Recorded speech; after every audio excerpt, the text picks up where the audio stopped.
एक 50 साल की महिला दावा करती है कि जब श्री कृष्ण भगवान स्वयं छोटे थे, यानी जब वो धरती पर विराजमान थे या निवास कर रहे थे, तब उनका जन्म हुआ था और उन्होंने कृष्ण भगवान को बड़ी नजदीकी से देखा था।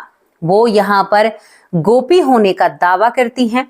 कहती हैं कि मैं माधवी गोपी हूं और ऐसी ऐसी गोपियों के नाम उसने बताए कि सुनकर कानों पर यकीन नहीं होता है। बहुत सारे लोग अपने कानों पर विश्वास नहीं कर पाते हैं। फिर उस महिला का जीवन इतना संघर्ष भरा है कि उसके संघर्ष को जब हम सुनते हैं तो शायद हमारी भी आंखें नम हो जाती हैं। अब सवाल उठता है कि तुम भगवान के पार्षद होते हुए, भगवान की छत्र छाया में होते हुए इतना भारी कष्ट क्यों? तो चलिए यहाँ पर एक तर्क हम भी रखते हैं। हमारे कर्म अच्छे नहीं हैं, हम कितने भी भगवान के नजदीकी क्यों ना हो, यानी एक नेता है और हम उस नेता के कितने भी खास इंसान हो, लेकिन हमारा कर्मों का घड़ा जब भरता है तो कोई नेता भी हमें जेल जाने से नहीं रोक सकता, चाहे वो हमारा रिश्तेदार ही क्यों ना हो। उसी तरह से अगर हमारे कर्म अच्छे नहीं हैं तो हम भगवान के कितने भी पार्षद हैं, अगर हम कर्म गलत करेंगे तो भाई कर्मों का जो प्रधान या हमारे लिए बनकर आएगा वो तो हम ही भुगतेंगे, चाहे हम भगवान के हैं चाहे हम भगवान के नहीं हैं। आज इस कहानी से या इस घटना से आपको बहुत कुछ सीखने को मिलेगा। मुझे ये तो पता नहीं कि ये सच बोल रही हैं या झूठ बोल रही हैं, क्योंकि मैंने बहुत तहकीकात की तो मुझे कोई ऐसा, मैं द्वापर में तो नहीं जा सकती वहां से कुछ सबूत जुटाऊं, लेकिन इस घटना से मैंने सोचा कि परिवार को बहुत कुछ सीखने को मिलेगा और इस महिला का दावा कितना सत्य है और कितना झूठ ये भी हमें जानने को मिलेगा। क्या सच में ही ये माधवी गोपी हैं? ये एक भी नाम को नहीं जानती उस समय की गोपियों के, लेकिन ये करीबन 4 से 5 और 5 से 6 गोपियों के नाम ऐसे बताती है जो उस समय से, उस काल से मिलती है। एक ऋषि का ऐसा नाम बताती है जो उस काल से मिलता है, यानी कहीं ना कहीं ये सत्य बोल रही थी। लेकिन इनसे कौन सा ऐसा पाप हुआ था, कौन सा ऐसा गुनाह हुआ था जो अब तक ये धरती पर अपने पापों का प्रायश्चित कर रही हैं या उनका भुगतान कर रही हैं। बड़ी खूबसूरत सी स्टोरी है, लेकिन आज नहीं कहूंगी कि सच के साथ हूं, क्योंकि इसके प्रमाण मेरे पास नहीं है। हाँ, केवल एक महिला की बातें हैं जिन बातों को आपके सामने प्रस्तुत कर रही हूं। आप बताइएगा घटना सच है या झूठी है, लेकिन मैं अपने तजुर्बे से आपको बता रही हूं कि मुझे इस महिला की बातों में सच्चाई नजर आई है, क्योंकि बहुत सारी घटनाओं पर हमने अपने तरीके से रिसर्च की है, लोगों को जाना है, बहुत सारी घटनाएं आप लोगों के सामने रखी हैं जो बिल्कुल 100% सत्य हैं। आज की घटना चलिए दोस्तों शुरू होती है महाराष्ट्र से। महाराष्ट्र की रहने वाली यहाँ पर विनीता। हमने कहा विनीता जी आपको खुलकर दुनिया के सामने आना चाहिए। विनीता जब अपने जीवन की कहानी रखती हैं तो हमारी भी आंखें भर आती हैं। विनीता कहती हैं कि हम बहुत अच्छे परिवार में थे, हम 2 बहन 2 भाई होते हैं और मैं पूरे बहन भाइयों में सबसे बड़ी होती हूँ। मेरी जो माँ होती है, मेरे पिता मुझे बहुत प्यार करते हैं, लेकिन मेरी जो माँ होती है वो थोड़ा सा और बहन भाइयों पर ध्यान होता है। मेरी माँ, मैं अपनी माँ के साथ काम करती हूँ। विनीता जी कहती हैं जो आज करीबन 50 साल की उम्र है उनकी, और उनकी उम्र के हिसाब से आपको बता रही हूँ। वो बताती हैं कि कभी कभी जीवन ऐसा हो जाता है कि हम कितनी भी वफादारी कर ले एक इंसान से, लेकिन हमारी वफादारी सामने वाले को नजर नहीं आती है। हम जहां अच्छा करते हैं वो उसे अच्छा होता हुआ भी बुरा नजर आता है। ये कभी कभी हमारे कर्मों का खेल होता है, इसे कोई नहीं रोक सकता। विनीता कहती है कि बचपन से ही मैंने देखा, मैं घर की जैसे बड़ी थी तो मुझे हर काम में अपनी माँ का हाथ बटाना पड़ता है। चलो कोई बात नहीं, लेकिन माँ डांट मुझ में सबसे ज्यादा लगाया करती थी। ये बात मुझे कहीं ना कहीं बुरी लगती थी, लेकिन फिर मैं ये सोचकर चुप हो जाया करती थी कि है तो मेरी माँ। विनीता कहती है कि मैं धीरे धीरे जब बड़ी होती हूँ तो परिवार में सबसे बड़ी थी, तो सभी बहन भाइयों को देखती हूँ। उसके बाद मेरी शादी हो जाती है। शादी होने के बाद मेरे अंदर एक ऐसी भावना थी बचपन से ही, अगर किसी को कोई परेशानी होती थी तो मैं बिन बुलाए उनके घर में जाकर उनकी परेशानी में कूद पड़ती थी और सोचती थी कि मेरे बहन भाई हैं, अगर मैं इनके बारे में इनकी तरफदारी करूंगी, इनका थोड़ा सा बीच विचारा कर दूंगी, तो शायद ये परिवार ढल जाएगा, अच्छे से रहेगा। विनीता जी कहती हैं कि मैंने हर बहन भाई का बराबर से साथ दिया, पैसों से, प्यार से, मान से, सम्मान से, लेकिन जब 10 साल करीबन बीतते हैं तो मेरे बहन भाइयों ने कहा कि तुम्हारे पास क्या प्रमाण है कि तुमने हमारी यानी मदद की है। मैं एकदम स्तंभ खड़ी रह जाती हूँ, सोच में रह जाती हूँ कि मुझसे ऐसा क्या गलत हुआ है। ये कहती है कि कोई बात नहीं भैया या बहन हो कि मुझसे नहीं हुआ, कोई बात नहीं, तुम अपनी जिंदगी अच्छे से जियो, मेरे लिए वही बहुत बड़ी बात है। केवल एक पिता का रुझान इसकी तरफ होता है, विनीता की तरफ। विनीता कहती है कि मेरे बहन भाइयों ने मेरे पास फोन करना बंद कर दिया, मुझसे बातचीत करना बंद कर दिया। मैं बहुत एक डिप्रेशन का शिकार हो जाती हूँ। अब डिप्रेशन तो बनेगा ही। इसके बाद ये कहती है कि मुझे कोई दुख नहीं हुआ, क्योंकि मेरी जिंदगी में थोड़े फंडे नहीं थे। मेरे जो पति होते हैं, मेरे पति कभी भी मेरे पति की तरह मेरे साथ नहीं रहे। मेरे पति हमेशा मुझसे चिढ़ते हैं, बाहर पराई स्त्रियों से गमन करते हैं, और मैं हमेशा उनका अच्छा करना चाहती हूँ।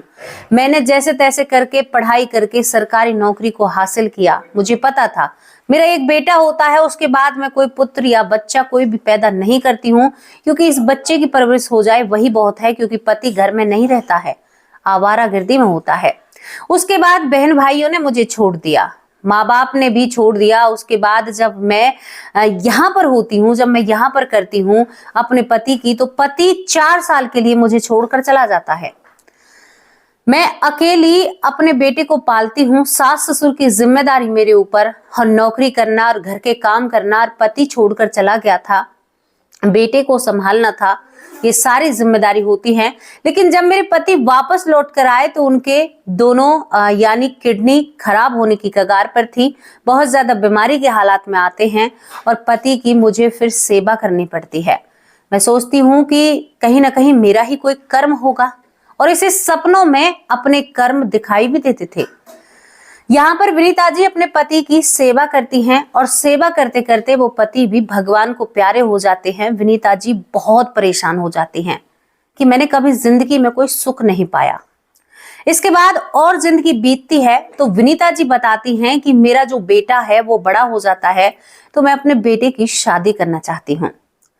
लेकिन मेरी जिंदगी में और भी बदलाव यहाँ से शुरू होते हैं। जब मैं अपने बेटे की, एक लौते बेटे की शादी करती हूँ, तो शुरुआत में मेरे जो बेटे की बहू आती है वो कहती है कि मुझे गवर्नमेंट जॉब चाहिए। मैंने सोचा जिस तरह से मैंने संघर्ष किया उसी तरह से मेरे बेटे की बहू है, और मैंने अपने बेटे की बहू का साथ देना सही समझा।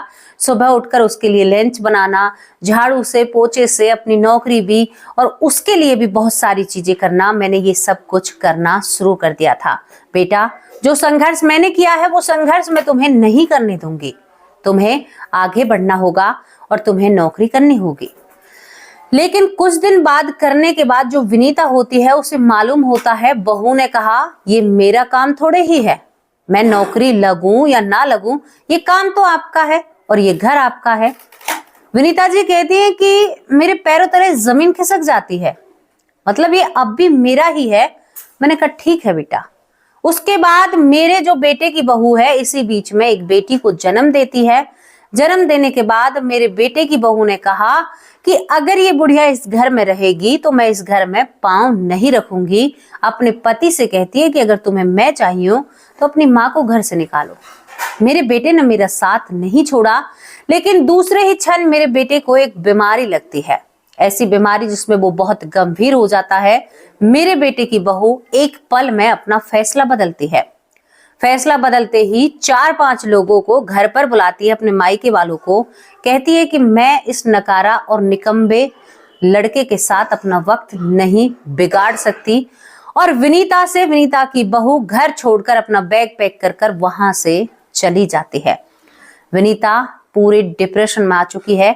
वो कहती है कि मैंने अपने पूरे संसार को जोड़ने की कोशिश की, पूरे परिवार को जोड़ने की कोशिश की, लेकिन कहीं से भी मुझे संतुष्टि नहीं मिली। अब विनीता अपने आप में कमी ढूंढने लगती है, कहीं कमी मेरे अंदर तो नहीं है। लेकिन जब वो अपने पूरे अतीत को देखती है तो उसे कोई कमी नजर नहीं आती। कभी कभी होता है ना कि हम करते रहते हैं, लेकिन जब हमने मना किया तभी हमें झाड़ पड़ती है। विनीता के साथ वही हाल था। बेटे की बहू ने कोर्ट केस कर दिया और वहां पर विनीता की जिंदगी बिल्कुल खराब हो जाती है। लेकिन एक और पहलू विनीता की जिंदगी में जो हमने आपको नहीं बताया, जो दूसरा चल रहा था, वो क्या होता है। विनीता जब भी कोई परेशानी या मुसीबत आती है तो वो श्री कृष्ण भगवान की प्रतिमा के आगे खूब रोया करती थी। बचपन से ही जो जो उसके साथ घटता है वो हर एक लम्हा, हर एक लफ्ज श्री कृष्ण भगवान को बया करती थी, सारी बातों को बताया करती थी। भगवान आज ऐसा हो रहा है, आज मैं 55 साल की हूं, आज मैं 52 साल की हूं, मेरे बेटे की बहू ने ये किया है। वो किसी और से बातें नहीं करती थी, केवल श्री कृष्ण भगवान से ही बात किया करती थी और एक भगवान से अलग लगाव था। सपनों में भगवान दिखना, यहाँ पर सपनों में इसे गोकुल नजर आना, सपनों में श्री कृष्ण भगवान को देखती है जो बहुत सुंदर भागते हैं, दिखते हैं, नजर आते हैं। ये सब कुछ क्या था, ये सब कुछ इसे क्या दर्शा रहा था। कभी देखती है कि सपने में इसकी एक बेटी है और बेटी शादी करके आई है और इसने बेटी को घर से भगा दिया है कि मैं तुम्हारे साथ नहीं रहूंगी। और कभी सोचती है कि इसने एक लड़के को धोखा दिया है। मतलब बहुत सारी चीजें, इन चीजों के जब हम पर्दे खोलेंगे तो आप भी हैरान हो जाओगे कि क्या ऐसा हो सकता है। ये पर्दे जब खुलेंगी तो आप सोच में पड़ जाएंगे और सोचेंगे कि भाई हाँ, कहीं हम जो दुखी हैं, कहीं वो हमारा पीछे का हिसाब किताब तो नहीं है। चलिए इन पर्दों को आपके सामने खोलते हैं। विनीता जी बहुत सारी चीजों से जूझ रही थी। विनीता जी को पता था कि भगवान से कोई खास रिश्ता है, कोई खास कनेक्शन है, लेकिन क्या बात है, विनीता जी अब YouTube पर बहुत सारी चीजें देखती हैं तो वो एक व्यक्ति के पास पहुंचती हैं, अपना PLR कराती हैं। तभी तो मैं कह रही हूं कि इस घटना पर मैं ज्यादा आपको ये नहीं कह सकती कि हाँ सत्य है, क्योंकि उन्होंने अपने पीछे जो बीती बातें हैं उन्हें नहीं देखा। विनीता जी देखती हैं कि उन्हों का जो जन्म है, यानी उनका जन्म है एक 6 साल की लड़की के रूप में नदी के किनारे खड़ी हुई हैं। छवि इनका नाम है और ये धीरे धीरे बड़ी होती हैं। बड़ी होने के साथ साथ इनकी शादी होती है। शादी यहाँ पर शादी होती है इनकी एक लड़के से, लेकिन वो लड़का भी ऐसा ही होता है जैसा इस जन्म में इसका पति है, यानी बाहर किसी और लड़की से प्रेम करता है और इसे छोड़कर वो भी चला जाता है और ये बिना पति के इस जन्म में भी मरती है। दूसरी बार ये अपने आप को देखती है, ये उस जड़ तक जाना चाहती है। कुछ योगा या कुछ ऐसी चीजें कराई जाती हैं तो ये अब अपने आप को देखती है जहां से इन सारी चीजों की शुरुआत हुई थी। ये अपने आप को अफगानिस्तान की एक बहुत ही यानी खूबसूरत महिला देखती हैं। बहुत पैसे वाली थी, अफगानिस्तान में बुर्का इन्होंने पहना हुआ था और यहाँ पर इनका नाम शास्ता था। शास्ता एक लड़का इसके पीछे रहता है और उस लड़के का नाम यूशुक होता है। यूशुक शास्ता से बहुत प्रेम करता है, इतना प्रेम करता है कि वो उसके लिए मरने जीने के लिए तैयार है। लेकिन शास्ता जो है अफगानिस्तान की, उसके कई भाई हैं और वो बिल्कुल भी इस यूसुफ को पसंद नहीं करती है, लेकिन यूसुफ उसके लिए मरने मारने के लिए तैयार है। जहां भी ये जो शास्ता है जहां पर जाती है, यूसुफ वहीं पर जाता है और उसका पीछा करता है और हमेशा कहता है कि तुम्हें मुझे अपनाना होगा। शास्ता एक अमीर परिवार से होती है, लेकिन शास्ता को नहीं पता था। और दोस्तों शास्ता यहाँ पर क्या करती है, अपने भाइयों को सारी बातों को बता देती है। भाई यहाँ पर यूसुफ को पकड़ लेते हैं और यूसुफ को पकड़ने के बाद भाई उसे इस दुनिया से दूर कर देते हैं। उसके साथ बड़ी बेरहमी बरती जाती है और इन सभी घटनाओं की शुरुआत वहीं से होती है। इन सभी घटनाओं की शुरुआत होती है वहां से और वहीं से ये जो शास्ता है, यही यहाँ पर दोस्तों विनीता है। विनीता ने एक लड़के के साथ गलत कराया था, उसी के बदले उसे 3 जन्मों तक वो बिना पति के एक ही कंडीशन में जीते आ रही है और उसे इस जन्म में ये एहसास हुआ है। यहाँ पर और भी जब इनकी जांच पड़ताल की जाती है तो जो इनका सबसे पहला जन्म होता है वहां पर ये अपने आप को गोकुल में देखती है। गोकुल में जहां पर श्री कृष्ण कन्हैया बहुत छोटे होते हैं, बहुत सुंदर थे, उनके अंदर से मानो एक ऊर्जा उत्पन्न हो रही हो, इस तरह के श्री कृष्ण भगवान इनको नजर आते हैं। और ये बड़ी हैं यानी जवान अवस्था में हैं और श्री कृष्ण भगवान छोटे हैं। माखन, दही, दूध, घी का बहुत काम होता है, बहुत सारी गैया होती हैं। ये कहती हैं कि हम सारी सखी मिलकर कामनी, कदम माला, गोपनी, यशोदानी यानी और मेरा नाम माधवी, हम सभी गोपियां होती हैं और सभी हम मिलकर बहुत हंसी ठिठोली करते हैं। इतना सुंदर यहाँ पर गोकुल नजर आता है, मानो इसे निहारती रहूं। और श्री कृष्ण भगवान के बारे में जो इन्होंने विवरण किया उसकी तो मैं आपको चर्चा क्या ही बताऊं। कहती है कि श्री कृष्ण भगवान के पग बहुत सुंदर थे, वो चलते थे तो मानो जैसे चारों तरफ रोशनी बिखेर रहे हों।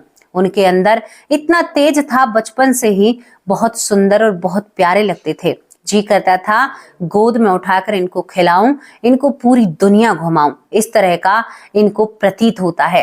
कहती हैं कि मुझे सपने में भी, ये नहीं है यहाँ पर बता रही हैं, यहाँ पर विनीता जी कहती है कि बचपन से मुझे ये सपना बहुत परेशान करता है। श्री कृष्ण भगवान के साथ मैं खेल रही हूँ, श्री कृष्ण भगवान को देख रही हूँ और बीच बीच में ये भी सपने आते हैं। यहाँ पर एक बार ये मेरठ में जन्म लेती है और जो बेटे की बहू है ना, ये एक जन्म में इसकी बेटी होती है जो बाहर पढ़ने के लिए जाती है मेरठ में, और बाहर पढ़ने के बाद ये वहीं से शादी कर आती है।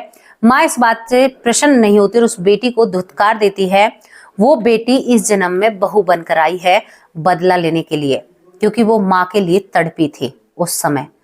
तो दोस्तों कहीं ना कहीं सोचकर लगता है कि हमारे ही हैं, जो कुछ है हमारा ही कर्म है। ये पूरा प्रावधान जो बनता है, इसे सुनकर देखकर बड़ा अचंभित सा लगता है। बात देखिए, गोपी के रूप में इतनी खास गोपी नहीं थी, क्योंकि कृष्ण जो कन्हैया होते हैं वो बहुत छोटी और बहुत नन्हे रूप में थे जब का ये जिक्र करती हैं। उसके बाद ये अपनी सखी सहेलियों के साथ खेलती हैं, बहुत अच्छा जीवन बिताती हैं। कहती हैं कि बहन भाइयों से आज तक कोई रिश्ता नहीं है, मेरे बहन भाई मेरे पास फोन तक भी नहीं करते हैं। और यहाँ पर विनीता बताती है कि मैं जहाँ कुछ अच्छा करने के लिए जाती हूँ ना, वहां पर जरूर लोगों को लगता है कि अपना स्वार्थ है और अपना मतलब है, मतलब के लिए आई है, जबकि मेरा ऐसा कोई सामने से नहीं बनता कि मैं स्वार्थ है मतलब है। विनीता कहती है कि मेरे मन में भाव उठते हैं कि मैं वृंदावन चली जाऊं, वहां पर निवास करूं, क्योंकि मेरे बेटे की बहू ने केस डाल रखा है और वो बेटी को हमसे मिलने भी नहीं देती है। यानी जो बेटी है, पोती है इसकी, विनीता की बेटे की लड़की, और जो बेटा है वो अपनी बेटी से बहुत प्रेम करता है। विनीता तारीखें भुगत रही है, कमा रही है, घर का काम कर रही है, और बहू अपनी दादी को पोती से नहीं मिलने देती है। विनीता कहती है कि मुझे सब ये झूठा संसार लगता है, झूठी माया लगती है, लेकिन क्या करूं। अब मेरा मन है कि मैं इसको छोड़कर यहाँ से वृंदावन रहने लग जाऊं, क्योंकि मैं अपने बेटे और बहू के बीच में दीवार हूं। बेटे की बहू ने कह दिया है कि मैं अपना केस तुरंत खींच लूंगी अगर तुम इस घर को छोड़कर चली जाओ। बेटा कहता है, माँ ऐसे कैसे छोड़कर चली जाओगी, आपको यही रहना है। ये आप सभी लोगों से जानना चाहती हैं, या आप सभी लोगों से पूछना चाहती हैं कि मुझे क्या करना चाहिए। मेरे पास नौकरी भी है, मैं बेटे को छोड़ूं, मेरा बेटा बीमार है और मुझे लगता है कि मेरी जो बहू है पैसों के लिए केवल यहाँ पर शादी की है उसने, वो भी मेरे बेटे को अच्छे से नहीं रख पाएगी। मोह मेरे अंदर अब भी भर रहा है, जिसे मैं छोड़ना चाहती हूँ वो छूट नहीं रहा, लेकिन मेरा वृंदावन जाने का और वहां पर रहने का बड़ा मन करता है। लेकिन सोचती हूँ पूरा जीवन ऐसे ही गया, मानो जैसे अकेली रही हूँ, क्या ये फैसले मेरे सही रहेंगे। वो आप सब लोगों से पूछना चाहती है। वो पूछना चाहती है कि आपको यकीन आए या ना आए, लेकिन मैं सच में ही कभी गोपी भी रही होंगी और मैंने ये जन्म भी जिए हैं, क्योंकि बचपन से मुझे ये सपने हर रोज सताते हैं। हर रोज कोई मुझे मेरा अपना छोड़ कर जा रहा है, हर रोज मैं पति के वियोग में रहती हूँ। या तो मेरी चिंता भरी बातें हैं, या मेरी बातों में ही सत्य है, या मेरे जीवन में ही सत्य है। मैं आप लोगों से कुछ रोशनी या एक उजाले का इंतजार कर रही हूँ। मैं भगवान से कहना चाहती हूँ, भगवान मुझे अपनी शरण में स्थान दो, लेकिन मैं कहाँ जाऊं, कैसे इन सारी चीजों को मैं सोचती हूँ कि मेरी बहू मुझे पसंद नहीं करती, लेकिन दूसरे पल सोच आती है कि अगर मैं चली जाऊं तो ये बेटे का ख्याल रखेगी या ना रखेगी। बीमारी में जब वो छोड़कर जा सकती है तो बीमार व्यक्ति के पास क्यों आएगी। विनीता जी कहती हैं, उनकी आंखों में आंसू होते हैं। कहती हैं कि कभी मैंने सांस, जो राहत की सांस होती है ना, कभी बैठकर नहीं ली। कभी भी मैंने नहीं समझा कि सुख क्या होता है और चैन क्या होता है, किसी का प्यार क्या होता है, किसी का लाड़ और दुलार क्या होता है। बेटा भी इतना ही मतलब रखता है जितनी जिंदगी है। जितने मेरे पास पैसे हैं मैं क्या करूं। तो दोस्तों, इन्होंने कहा कि मैं गोपी भी बनकर रह चुकी हूं, लेकिन मेरे कर्म मेरे आड़े आ रहे हैं और पता नहीं इस तरह का जीवन मुझे कितनी बार जीना होगा। 3 जन्मों का इन्हें याद है। कहती हैं कि 3 जन्मों तक मैं बिना पति के रही हूँ। बुढ़ापे में बिना पति के ही मेरी मृत्यु होती है। हाँ, एक व्यक्ति मेरा पति बनता है, लेकिन बीच में छोड़कर मुझे चला जाता है। वो कहती हैं कि इन सब चीजों का कब हिसाब होगा। एक छोटी सी गलती की सजा मैं 3 जन्मों से भुगत रही हूँ और पता नहीं मैं कितना भुगतूंगी, लेकिन मैं भगवान की भक्ति में विलीन होना चाहती हूँ। अब मेरी बर्दाश्त करने की क्षमता बिल्कुल खत्म हो चुकी है। अब मैं बर्दाश्त नहीं कर सकती। इस तरह की बातें विनीता जी करती हैं। हम तो उन्हें यही कहना चाहते हैं कि आपको संभलना होगा। अपने जीवन में नाम जप कीजिए, भगवान का नाम लीजिए। उन्होंने आपको जीवन दिया है और ये सोचिए कि आप भगवान की शरण में थे तो आपको उस दिन से अब तक ही एक नारी स्त्री का रूप मिल रहा है और शरीर और देह मिल रहा है। आपका कर्म थोड़ा बहुत ही बिगड़ा है जो आपको यहाँ पर उलझा रहा है। जहां से शुरू करती हो वहीं पर खत्म हो जाती हो और फिर शुरू करना पड़ता है। ये चीजें आपको बदलनी होंगी और अब की बार सब कुछ बदलना होगा, वरना आप इसी मरने और जीने में उलझ कर रह जाएंगी और आपकी जिंदगी यहीं पर भटक कर रह जाएगी। ये चीजें हमें बहुत शिक्षित करती हैं, बहुत ही ज्यादा हमें सच्चाई के नजदीक ले जाती हैं। इस कहानी का कोई मैं प्रमाण आपको नहीं देने वाली, क्योंकि इस कहानी को मैं ना तो ये कह रही हूँ कि सत्य है और ना ही मैंने कहा है कि ये घटना झूठ है, लेकिन उनकी बातों को और उनके आंसुओं को, उनकी भावनाओं को सुनकर लगता है कि सारी चीजें सत्य हैं। एक इंसान की बातें हैं, एक के दिल का दर्द है। वो आपको कितना झंझोर पाया ये मुझे नहीं पता, लेकिन बहुत लोग तो मैंने भी देखे हैं कि अच्छा करो, जितना अच्छा करोगे उतना ही नीचे। तो शायद ये श्री हरि हमें प्रसाद दे रहे हैं जो बड़ा आनंद लेकर हमें खाना चाहिए, हमें ग्रहण करना चाहिए कि भाई हमारी जिंदगी में कुछ सुधार हो रहे हैं। उस प्रभु का हमारे ऊपर हाथ है जो हमें वो दुख दे रहे हैं। कहते ना कि परेशान हम अपनों को ही करते हैं, दूसरों को नहीं करते। हमारा अपना है तो भाई अरे तुम जाकर एक गिलास पानी लेकर आना। ऐसे ही श्री हरि हैं, अपनों को ही परेशान करेंगे, किसी दूसरे को परेशान नहीं करेंगे। तो आप बहुत प्रिय हैं, बहुत भक्त हैं और आपको भगवान बहुत मानते हैं। विनीता जी, अपने आप को आपको संभालना होगा। अभी घर पर ही रहिए क्योंकि जिंदगी बहुत बड़ी है। बुढ़ापा ऐसे ही नहीं कटता है। कह देते हैं बुढ़ापा, आज तो वृद्ध आश्रम भरे पड़े हैं, लेकिन आपको अपनी सूझबूझ से काम लेना होगा। जिंदगी में इतना अच्छा किया है, थोड़ा सा और अच्छा कर लीजिए। इस परिवार को संभाल कर, जिंदगी का क्या पता, आज से कल का भरोसा नहीं है। कैसी लगी आपको ये पुनर्जन्म की घटना, जो कि मैं आपको सच्ची कहूं या झूठी कहूं, लेकिन ये घटना मुझे सही लग रही है। आपकी जो भी राय है अपनी राय कमेंट बॉक्स में जरूर लिखकर भेजना और यहाँ पर ये स्टोरी किन लोगों को पसंद आई है वो भी अपनी राय लिखना और इस वीडियो को ज्यादा से ज्यादा शेयर करना। अब आप लोगों से विदा लेती हूँ, कल हाजिर होंगे एक सच्ची और अच्छी स्टोरी के साथ। तब तक के लिए नमस्कार, जय हिंद, जय भारत।